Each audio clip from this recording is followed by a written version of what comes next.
என் நெஞ்சில் குடியிருக்கும்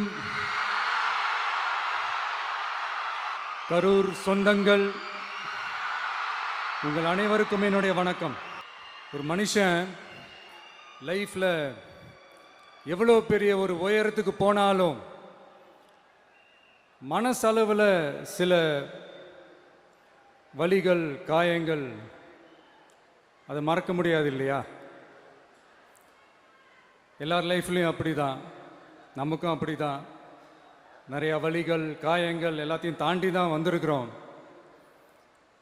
ஆனால் எல்லாத்தையும் விட ரொம்ப ஜாஸ்தியான அந்த வலியும் அந்த காயமும் எனக்கு அந்த கரூர் சம்பவம் தான். they have all the rights to cancel the meeting. எங்ககிட்ட கேட்கணும்லாம் ஒன்றும் அவசியமே கிடையாது. ஆனால் அதையெல்லாம் எதுவுமே செய்யாமல் அந்த ஹைவேல இருந்து அந்த ஸ்பாட்டுக்கு போலீஸே எங்களை உள்ள கூட்டிட்டு வந்து விட்டு அந்த நாடகம்லாம் இருக்கு பாருங்க.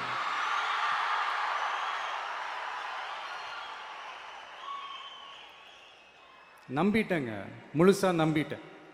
அன்னைக்கு இருந்த அந்த கரூர் போலீஸ் பேசும்போது தேங்க்ஸ்லாம் சொன்னேன் அவங்களுக்கு. எனக்கு தெரியாது இப்படி ஒரு நாடகம் நடக்கும். இதுக்கெல்லாம் யார் காரணம்? இதெல்லாம் யார் சொல்லி செஞ்சது?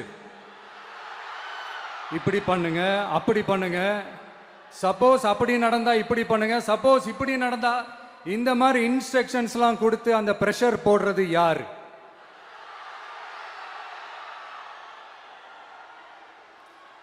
அந்த சம்பவத்தில் நம்ம யாரெல்லாம் இழந்திருக்கோம் தெரியுமா?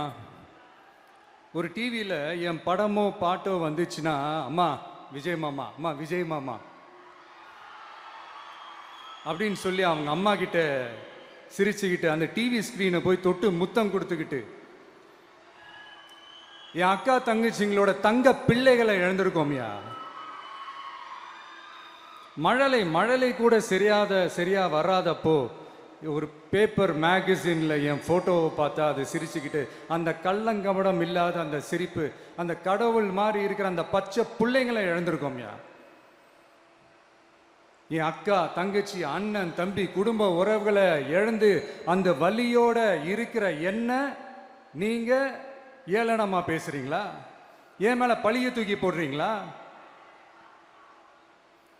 இப்படி ஒரு சம்பவம் நடந்துருச்சு. இது ஏன், எதனால, அதுக்கான பின்னணி என்னன்ட்டு அந்த வலியோட வீட்டில் உட்கார்ந்துட்டு இருக்கிற ஓடி ஒளிஞ்சிட்டான்னு வர சொல்றீங்களா? வாயின்னு முன்ன இருந்தா என்ன வேணாலும் பேசுவீங்களா?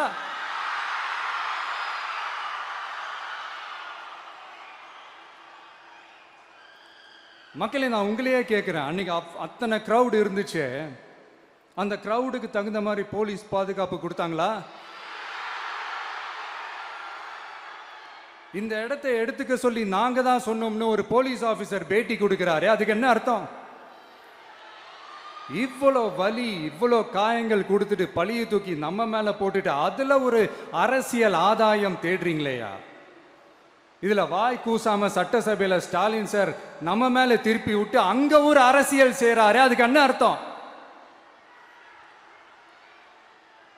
நமக்காக வந்திருக்கிற மக்களை காக்க வைக்கிறதுக்கு நான் ஒன்னும் ஆதாயம் தேடுற அரசியல்வாதியெல்லாம் கிடையாது. மக்களுக்காக அரசியலுக்கு வந்தவன் இந்த விஜய். எனக்காக எல்லாமும் கொடுத்த என் மக்களுக்காக எல்லாத்தையும் விட்டுட்டு மக்களுக்காக மட்டுமே அரசியலுக்கு வந்தவன் இந்த விஜய். அவங்களுக்காக நன்றி கடன் செலுத்துறதுக்காக மட்டுமே அரசியலுக்கு வந்தவன் இந்த விஜய். உங்களுக்கு தான் இந்த விஜயை பத்தி நல்லா தெரியுமே.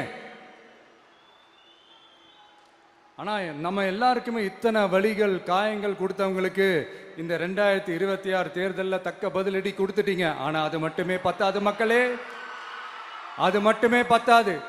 காலகாலத்துக்கும் எழுந்திருக்கவே முடியாத அளவுக்கு நிரந்தரமான ஒரு பதிலடியை நீங்க கொடுத்துக்கிட்டே இருக்கணும்.